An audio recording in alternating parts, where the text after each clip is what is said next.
Ieskatīsimies azartspēļu stigmā, azartspēļu medicīniskošanā un kultūras un sociālajiem aspektiem, kā tie ietekmē šo visu stāstu. Dāmas un kungi, uz skatuves aicinu Latvijas Universitātes docentu, kas, starp citu, universitātē pasniedz arī kritiskās domāšanas kursu, filozofijas doktors Artis Svecep.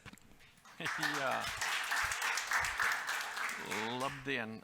Es esmu ieslēdzis mikrofonu, vai ne? Viss ir kārtībā. Jā, patiešām, labdien, mans vārds ir Artis Svece, un es patiešām esmu filosofs.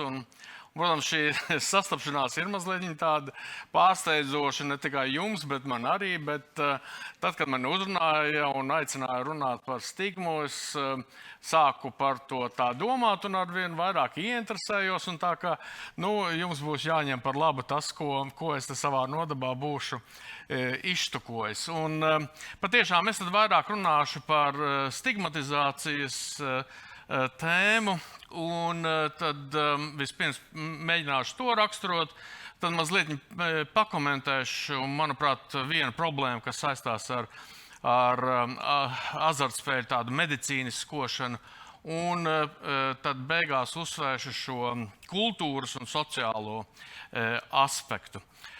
Lūk, tātad stigma ir, vēsturiski tā ir zīme, ja, kas kaut kā nošķir vienu cilvēku no cita, ja, iezīmē to, kas ir jānošķir, bet kā tāds socioloģijas un psiholoģijas jēdziens, tas kļuva populārs lielā mērā pateicoties Goffmanam. Jā, tad, lūk, 63. gadā viņš uzraksta darbu Stigma, kurā tad mēģina skaidrot, kā stigmatizācija darbojās sabiedrībā, ja, tad socioloģiski. Un viņš, kā jau šeit ir teikts, stigmu definē tā diezgan brīvi, proti īpašība, kas ir dziļi diskreditējoša, bet tā piebilde ir tāda, ka runa nav par kaut kādu noteiktu īpašību, bet par kaut kādām cilvēku attiecībām, kurās šīs īpašības tiek novērtētas vai kritizētas. Ja? Tad, proti, nav tā vienā kontekstā kaut kāda īpašība, piemēram, spēja riskēt, var būt pozitīva īpašība, ja, teiksim, kaut kādā kara situācijā vai sportā, ja, un kaut kādā citā situācijā, ja tu esi 7 bērnu tēvs un aizej uz kazino, tad tas varētu tikt novērtēts kā stigmatizējuma īpašība. Un arī tā stigma, starp citu, arī tam pašam vārdam, protams, ir tāda negatīva nozīme, bet tā nošķiršana viņa var būt visāda, un gan ar pozitīvu, gan negatīvu zīmi, bet atkal šoreiz mēs runājam vairāk tādā negatīvā nozīmē. Vēl viena lieta, ko tad Goffmans norādīja, ka tas ir kaut kāds mehānisms, sabiedrības mehānisms, kādā veidā sabiedrība tiek sadalīta grupās. Ja? Tad, proti, ir kaut kāda vajadzība man sakārtot pasauli. Un mēs tad nodalām kaut kādas grupas, iezīmējam tās, un tas mums palīdz kaut vai nošķirt tos, kuri ir, piemēram, sodāmi vai kaut kā tam līdzīgi ar viņiem var izdarīties. Ja? Bet tas savukārt ir saistīts ar arī, ko Goffmans piemin, pašstigmatizācija, ja, kas mums arī ir būtiska tēma, un proti, kā tas notiek, cilvēks pieņem normu. Ja, mēs socializējamies sabiedrībā, mēs tiekam normalizēti, mēs apgūstam lietas, mēs apgūstam, kā vajag izskatīties puikam, kā meitenei, kā vajag uzstāties konferencē, kā jāuzvedās klausītājiem konferencē. Mēs visas šīs normas apgūstam, un tāpat mēs arī apgūstam to, kuri tad ir tie izslēgti un pieskaitītie. Tas bija tas, tā tēma tika pamesta, bet jāsaka, lai viņu tā sakārtotu, man liekas, labāks ir šeit viens cits teksts, tāds stigmas konceptualizācija, raksts, ko uzrakstīja acīm redzam Links un Felants. Un viņi nodala 5 elementus stigmatizācijā. Tad es viens viņus raksturošu, un tad es pakomentēšu, kā man liekas, tas attiecas uz azartspēlēm. Ja, tad pirmais, kas notiek stigmatizācijā, ka tiek pamanītas kaut kādas atšķirības. Ja, tā kā viņa raksta, daudzas atšķirības mēs ignorējam. Ja, tad, teiksim, mēs nepievēršam uzmanību tiem cilvēkiem, kuriem kreisā auss ir lielāka par labo ausi. Ja, mums ir vienaldzīga šī atšķirība. Bet mēs pievēršam uzmanību ādas krāsai. Ja, vai mēs pievēršam uzmanību kaut kāda veida uzvedībai. Mums tā liekas izceļama un svarīga un nošķirama. Tad mēs vispirms kaut ko nošķiram. Nākamais, ka mēs tagad sākam sadalīt cilvēkus atbilstoši šim nošķīrumam. Kaut kādas grupas, piemēram, melnādainie, baltādainie, geji, heteroseksuāļi, blondie un blondīnes un tumšmates un tā joprojām. Un ar tām kategorijām sasaistam kaut kādus stereotipus. Un tad tas nākamais ir, ka mēs šos stereotipus, šīs kategorijas izmantojam, lai sāktu šķirot cilvēkus mūsējos un svešajos. Un visbeidzot, tad, kad tas ir izdarīts, tad seko sankcijas. Un, ja mums ir šī stigma tādā negatīvā nozīmē, tad tā grupa, kura tagad ir pamanīta, nošķirta, pret to tad tiek vēsts dažādi sodi, sankcijas, diskriminācija. Ja, tad arī uzreiz gan jāsaka, ja, ka tas nevienmēr, kad mēs lietojam vārdu diskriminācija, tad uzreiz tā kā liekas, ka runa ir par kaut ko sliktu. Ja, bet nav jau obligāti. Ja, ja es pamanu, ka kaimiņš ir kuklukslanietis vai nacists, un es sāku pret viņu izturēties citādi, es domāju, daudz mūsu sabiedrībā teiktu, tas ir ok. Ja, tas nav tā, ka acu mirklī ir nodarīts cilvēkam pāri, bet tas pats princips, ja, stigmatizācija ir tāds, ja, ka mēs mēs pamanām nošķīrumus, sadalām sabiedrību, mēs viņus sākam identificēt ar kaut ko un atbilstoši kā es teicu, sankcionēt, sodīt. Lūk, un ar azartspēlēm, man liekas, tur tā īpatnēji ir. Ja, tad nepārprotami azartspēlētāji tiek stigmatizēti, un tā ir tēma, kas ir arī gana plaši tomēr pētīta. It sevišķi psihologus tās interesē, bet to, ko ir vērts pamanīt, ka tā stigmatizācija viņa nav tik skaidra un vienkārša, kā piemēram, es nezinu, tur rasisti vai baltādainie, melnādainie vai nezinu, cilvēki ar mentālām problēmām un normālie, ja, visas šīs kategorijas, kuras mēs izmantojam. Un iespējams, ka tur pie vainas ir tas, ka tas nošķīrums viņš nav skaidrs un viennozīmīgs. Proti, mēs pamanām tajos azartspēlmaņos dažādas atšķirības. Ja, tad, kā jau mēs te pieminējām, mēs izklaide produktīvs darbs, teiksim, viens nošķīrums. Ja, bet mēs arī nošķirām, piemēram, izklaide un atkarība. Mēs runājam par teiksim, rīcību, kas ir riskanta, bet pieļaujama, nav vēl atkarīga. Ja, un tāpēc tur tie nošķīrumi, viņi nav tādi vienkārši un nav sadalāmi kaut kādās tādos, teiksim, divās grupās, ja, piemēram, azartspēlmaņi un neazartspēlmaņi. Atbilstoši arī tā stigmatizācija nav tik skaidra un tās grupas nav tik skaidri iezīmētas, bet nepārprotami tās ir saistīts ar kaut kādiem stereotipiem. Teiksim, tāda Līna Kiglija norāda, ja, ka azartspēlmaņi tiek asociēti ar bezatbildību, rakstura vājumu. Ja, tad arī tas ir tas, ko dēvē par tautas psiholoģiju, ja, ka tavas psiholoģija, proti cilvēku priekšstats par to, kā darbojās cilvēka apziņa. Ja? Un tad cilvēki domā, piemēram, atbrīvoties no kaut kādas atkarības, tas vienkārši ir tā kā rakstura jautājums, tāda stingrība. Ja tev jāpasaka stingru nē, un tad tu atmetīsi smēķēšanu, azartspēles un vēl kaut ko. Ja, un tad tas priekšstats, ka, lūk, kāds tas cilvēks ir, kurš tagad aizraujas ar azartspēlēm, tam ir rakstura vājums, lai ko tas nozīmē. Arī, kas man tā mazliet pārsteidz, ja, viņi norāda, ka greed, ja, mantkārība ir arī tas kaut kas, kas asociējas ar azartspēlmaņu. Nu, tad laikam tādā veidā, kā cilvēki grib acu mirklī ātri kļūt turīgs, bagāts, vinnēt kaut ko un tā joprojām. Bet tā kā tas stereotips ir, bet, kā es saku, tas stereotips, viņš nestrādā tādā ļoti tādā precīzā veidā, kā atsevišķās citos stigmatizācijas gadījumos.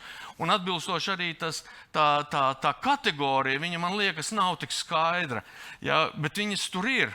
Ja, tie nošķīrumi ir, arī tas mūsējie svešie ir. Ja, tad ir kaut kādi, tad tiešām kaktiņi kungam būtu drīzāk jāprasa, jo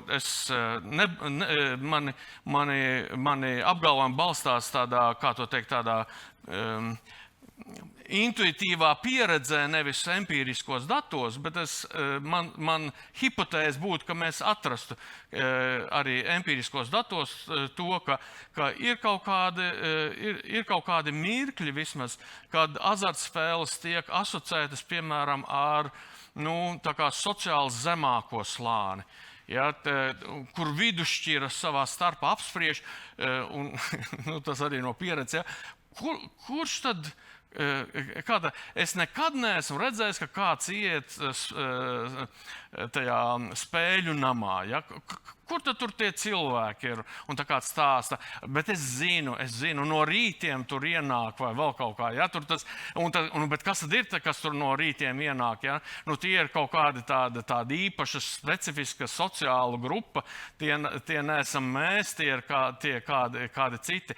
Bet atkal no otras puses, ja, kā jau arī Kaktiņa kungs pieminēja, ja, James Bonds, ja, Jet Set, ja, mēs braucam uz Lasvegasu, izklaidējamies, tur atkal kaut kāds tas stereotips un arī kaut kāds tāds nošķīrums, kurš nav tāds skaidri negatīvs. Ja, tur arī ja, nav tie nošķīrumi tādi precīzi un skaidri, un tāpēc arī es teiktu, tā stigmatizācija azartspēļu situācijā, viņa darbojas kaut kādā ziņā tā kā svešādā sakot ad hoc, ja, kaut kā atbilstoši tam kaut kādam tai situācijai, kurā es atrodos, un atbilstoši tam konkrētajam kaut kādam tam stereotipam, kas man tajā mirklī ieslēdz. Un man tas tiešām būtu jautājums, kas mani interesētu, bet ko es nevaru atbildēt,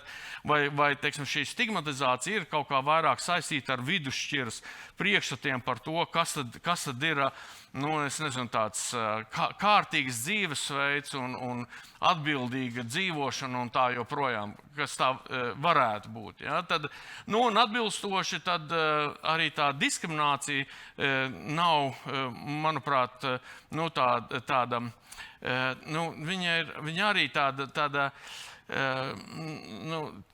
situatīva. Ja? Arī, piemēram, kas tos stereotipus nojauc? Tieši tas, ko jūs arī pieminējāt, ja? ka lūk, daļai cilvēki ir pazīstami citi cilvēki, kuri spēlē azartspēles, kas uzreiz, ja tev ir tādi cilvēki pazīstami, tas uzreiz nojauc to stereotipu atbilstoši. Tu saproti, ka tā vienkārši, piemēram, nodalīt kaut kādu cilvēku grupu, kuru tagad vajadzētu sankcionēt par to, ka tā spēlē azartspēles, nevar. Ja, un tas, protams, teiksim, tādai azartspēļu industrijā nāk par labu, tāpēc tā var pastāvēt. Ja? Jo, ja tur būtu ļoti skaidri tāda nošķīruma, vēsturiski tāds, piemēram, ir bijis dzīvnieku dzīvnieku cīņas, kā tas ir dogbiting, bearbiting, ja, ka ir tās būtībā azartspēles, ja, kur dzīvniekus savā starpā tur kacina. Un tādā 18. 19. gadsimta Eiropā tas tika asociēts ar noteiktu sociālu grupu. Tie ir proletārieši, tas lower classes, ja, kas kaut ko tādu dara, un atbilstoši ir pamats viņas aizliegt. Ja, tad, piemēram, ar dzīvniekiem eksperimentē zinātnieki, tie ir nopietni cilvēki, tāpēc mēs eksperimentus ar dzīvniekiem nevaram aizliegt. Ja? Jūs saprotat, proti, tur tas sociālais aspekts ir šajā gadījumā ļoti būtisks. Ja tev izdodas identificēt, ka, piemēram, zvēru cīņas, suņu cīņas ir asociējamas ar noteiktu sociālu grupu, no kuras tu gribi nošķirties, tev ir viegli to aizliegt. Līdz ko tev izjūg šīs saites, līdz ko tev nav šo tādu skaidro nošķīrumu, tā uzreiz arī tās sankcijas ir grūtāk kaut kā veidot. Un atbilstoši mums drīzāk, es teiktu, ir runa par individuālām sankcijām vai šo pašstigmatizāciju, ne tik daudz tāda strukturēta diskriminācija. Bet arī to tad jūs varat palabot. Tātad viena tā stratēģija, kas ir bijusi attiecībā uz stigmatizāciju, vai tas viens jautājums ir bijis par stigmatizācijas, kāpēc stigmatizācija ir problēma. Tad tā viena tradīcija, viena stratēģija saka, ka tā ir problēma tāpēc, ka tā traucē terapijai. Ja, tad proti, ja mēs izturamies ar aizdomām, piemēram, pret cilvēku ar mentālajām problēmām, tad vai pret cilvēku ar AIDS. Ja, tad šim cilvēkam, piemēram, ir pamats izvairīties no ārstēšanas, un tāpēc ir pamats, neusticēties ārstam, neatklāt par sevi un tā joprojām. Atbilstoši, ja mēs stigmatizējam, piemēram, šādu slimību, tad tā kavē terapiju. Un tad analoģiski arī tas arguments ir bijis, ka azartspēļu stigmatizācija traucē mums ārstēt šos atkarīgos. Un tam, protams, ir zināms pamats, un nekādā veidā nevarētu noliegt to, ka azartspēļu atkarība ir saistīta ar kaut kādiem psiholoģiskiem, fizioloģiskiem mehānismiem, iespējams ar iedzimtību. Ja, tās versijas ir bijis daudz un dažādas.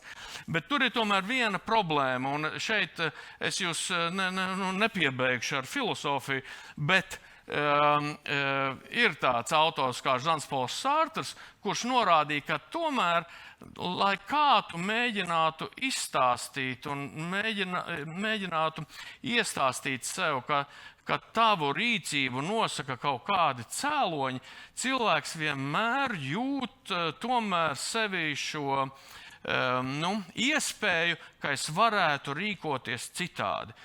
Proti, viņam tas apgalvojums bija tāds, ka tā apziņa, ka es varētu rīkoties citādi, ir cilvēku apziņai fundamentāli. No tās nevar aizbēgt projām. Kas no tā izriet? Ka jebkurš atkarīgais, pat ja mēs varam izstāstīt fizioloģiski, kas tevī notiek, tanī mirklī, kad paņem to šlirci vai uzber,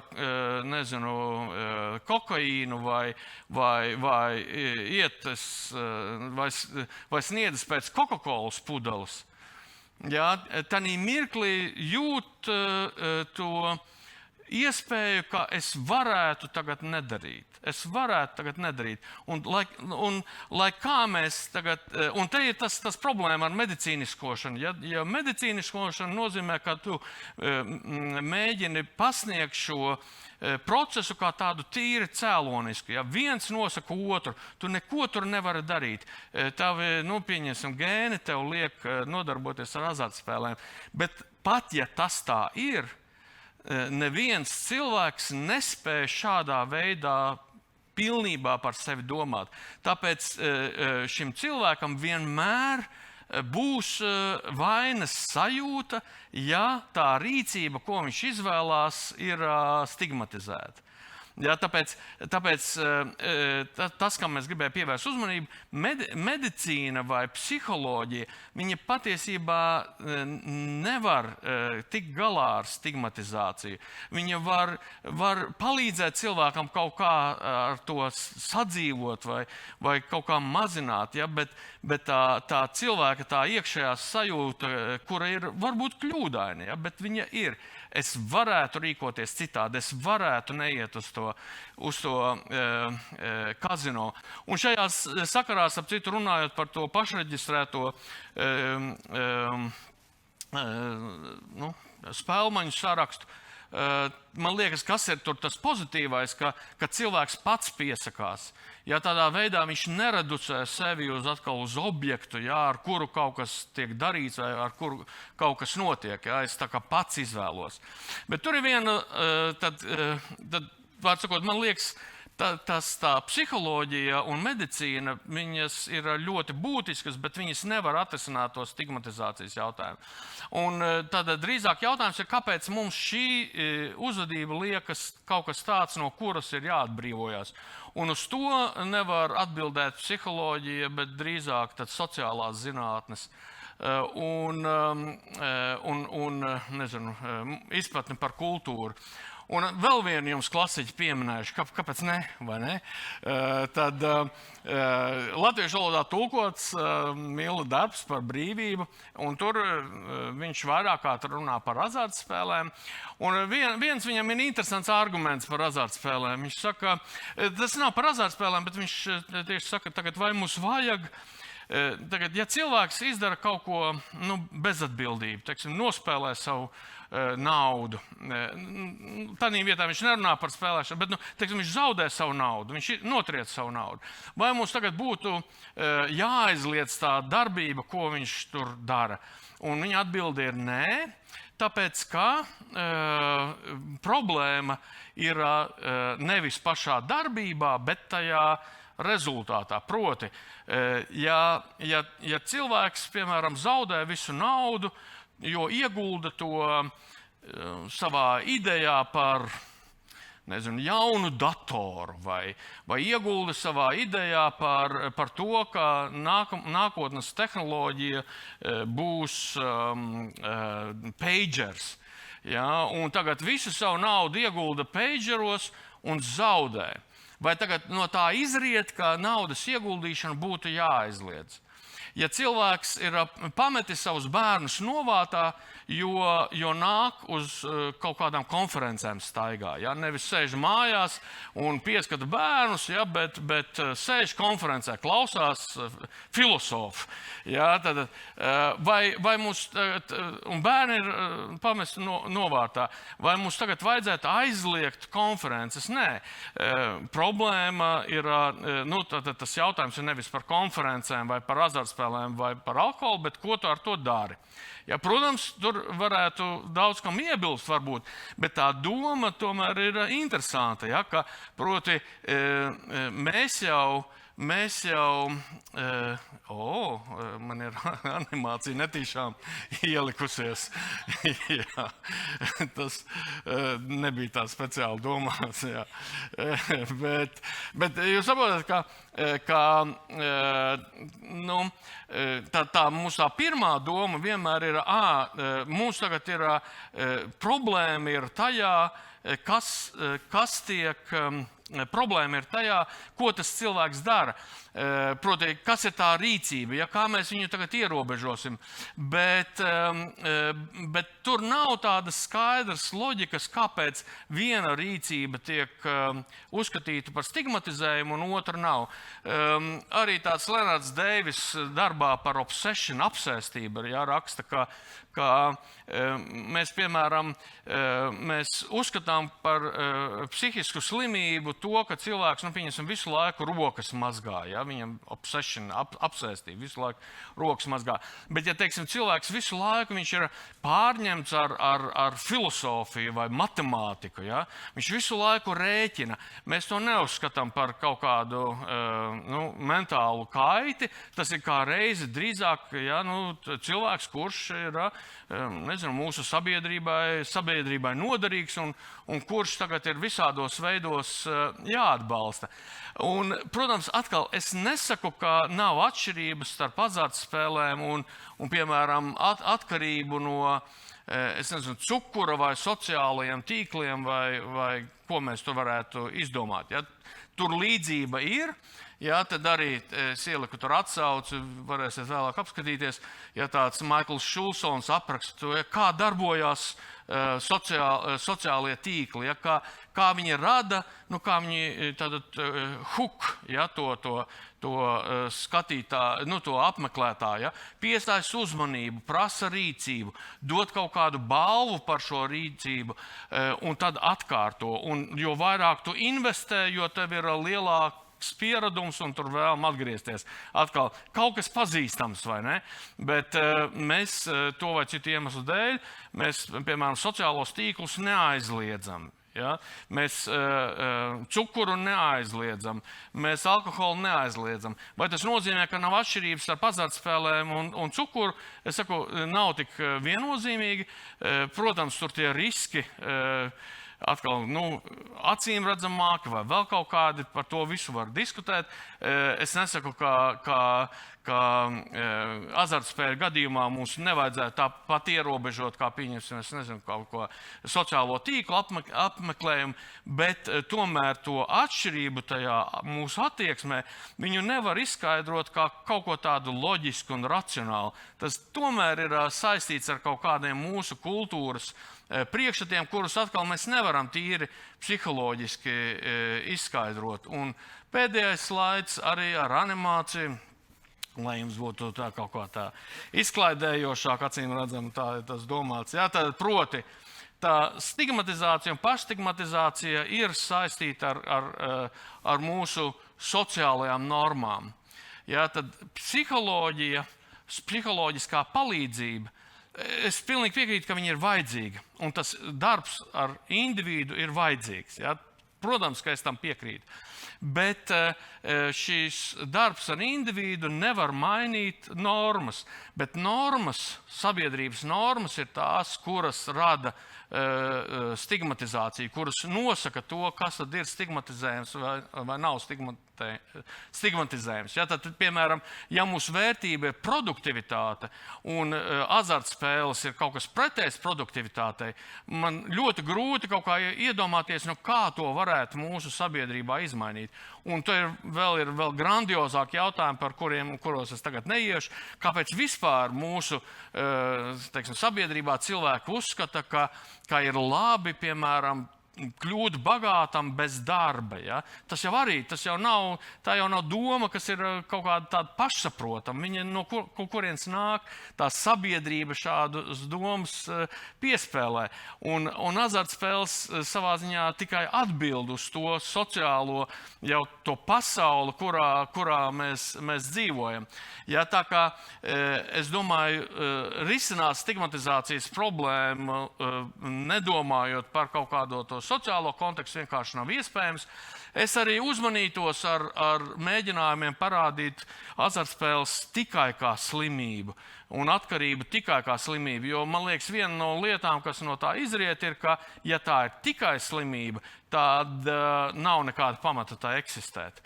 Ja, tad kāpēc mums atļaut azartspēles, ja tā ir tikai tāda atkarība? Ja, tad, tas man liekas, un tas nav vienkārši patiesi. Ja, tā kā es teiktu, ka domājot par stigmatizāciju, mums jādomā par šīm sociālajām normām. Un, ja ir kaut kāda realistiska stratēģija, kā mazināt stigmatizāciju tādā sociālā kontekstā, vienīgais, kas man šajā mirklī nāk, ir piedāvāt azartspēles kā drošu izklaidi. Un es saprotu, ka tas arī tomēr jūsu tas jautājums, pie kura jūs atgriežaties. Tur, protams, ir zināma pretruna tajā visā, bet katrā ziņā, ja es varētu iedomāties kaut kādus apstākļus, kā sociālā stigma mazinātos, tad tas, ko es pirmais varu iedomāties, ir, ka tiek nodrošinātas azartspēles kā droša izklaide, lai ko tas nozīmētu. Paldies!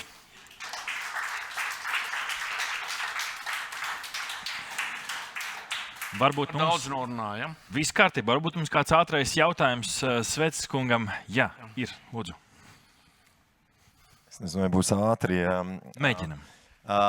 Par Sārtru. Viens no tādiem, nē, varbūt tā skaitā pa Milu vairāk īstenībā. Viens no tādiem lielākajiem notikumiem nozarē pēdējos gados bija tad, kad Covid laikā online nozari Saeimas deputāti nolēma aizvērt tas viss, it kā vīrus izplatītos, jāsaka, internetā. Bet tas viss beidzās ar Satversmes tiesas procesu un arī lēmumu. Un es varbūt gribēju, Satversmes tiesa gan jau ir pateikusi, jā, ka tas bija antikonstitucionāli. Es varbūt gribētu jūsu filozofisko tādu refleksiju par vienu no tā sprieduma pamatojuma rindkopām, kurā izskan arī viens no vārdiem, kas šeit bieži izskanēja, brīvība, bet es atļaušos nolasīt un kā saka, dariet ar to, ko jūs vēlaties. Indivīdam pieņemot lēmumus, kas ietekmē tikai viņu pašu, ir tiesības izdarīt izvēli uz sev pieejamās informācijas pamata bez valsts tiešas iejaukšanās. Demokrātiskā tiesiskā valstī indivīda pašnoteikšanās brīvībai ir augstākā vērtība. Šī brīvība aptver jebkādu cilvēku izvēli, vienalga vai tā no socioētiskā viedokļa būtu atzīstama par vērtīgu, vai arī būtu tikai cilvēka personiskās gribas izpausme. Cik tālu tā neapdraud citu cilvēku tiesības, konstitucionālo kārtību vai arī citas sabiedrībai būtiskas intereses. Likumdevējiem ir jārespektē personas izvēles brīvību un jāuzticās tās spējai novērtēt šādas brīvības izpausmes, varbūt pat potenciāli paškaitējošas darbības sekas, kamēr vien tās ietekmē tikai pašu personu. Individam ir jāuzņemās atbildība par savas brīvības īstenošanas sekām. Jā, es saviem studentiem ieteiktu dalīt šo teikumu vairākās daļās. Jā. Bet, ko es tur varu teikt? Augstākā tiesa šajā gadījumā atsaucas uz Johnu Stuartu Millu. Tas ir tā kā paņemts no Johna Stuarta Milla.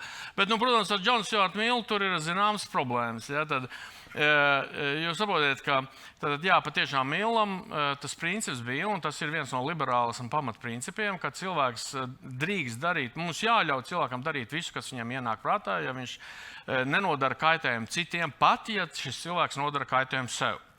Jā, tad tur ir atkal vesela virkne ar argumentiem, kurus Mills izmanto, jā, bet mums ir jāļauj cilvēkam, savā ziņā varētu atsaukties pat uz cilvēku cieņu, cilvēkam lemt pašam par sevi, ja viņš nekaitē citiem. Bet tā problēma, protams, ir jautājums par to, ko nozīmē kaitējums citiem un kad es kaitēju citiem. Ja, un tur Mills pats atzīst, ka tur ir zināma neskaidrība. Ja, tad arī, piemēram, vai es ar to, ka es tagad aizkavēju jūsu kaitēju citiem vai nē, vai ir jāiejaucās acu mirklī vai nav, to ir grūti pateikt. Milla atbilde ir mēģināt meklēt balansu. Un tad, proti, no vienas puses mums ir visu laiku jāatgādina sev, ka man jāizturās pret cilvēku tomēr kā spriedzspējīgu būtni. Un tas ir tas, ko augstākā tiesa saka, un tas, ko Mills saka. Ja es gribu, ja es Protams, ka es varētu tagad aizliegt cilvēkiem visu, kas viņiem ir kaitīgs un tā joprojām. Bet tā būtu kaut kādā ziņā briesmīga sabiedrība. Ja? Jo tajā cilvēki būtu, viņus uztver kā tāds nožēlojums, ja, kaut kādus objektus. Tas ir viens no iemesliem, kāpēc esmu šeit. Ja? Jo es esmu liberāls, ja? Es nespēlēju azartspēles. Man šis, iespējams, ka man nav tiešā veidā skārus arī tādu, kur cilvēki tiešām sev nodara un ģimenei pāri. Varbūt tāpēc esmu tik bezatbildīgs, bet man tas liekas daļa no tāda brīvības tiešām. Ja? Un tas ir tas, ko augstākā tiesa saka. Ja? Tā problēma ir, kā es teicu, kā atrast to balansu. Ja? Tāpēc Mils, piemēram, saka, azartspēles aizliegt mēs nedrīkstam. Jo tas cilvēks pat, ja nodara kaitējumu, tad nodara sev. Bet, piemēram, ļaut, lai azartspēles, lai cilvēki tiektu ievilināti azartspēlēs, to mēs nedrīkstam. Tāpēc ļausim eksistēt privātiem azartspēļu namiem un neļausim, lai būtu reklāma. Ja? Piemēram, ja? Tā kā es mēģinu atrast to balansu, kā man izdarīt to, ka es nenodaru kaitējumu, pēc iespējas mazāk kaitējumu citiem, bet ļauju cilvēkiem lemt pašām par sevi. Aizrunājamies, vai ne? Es vēl stundu varētu. Paldies, Artis Svece!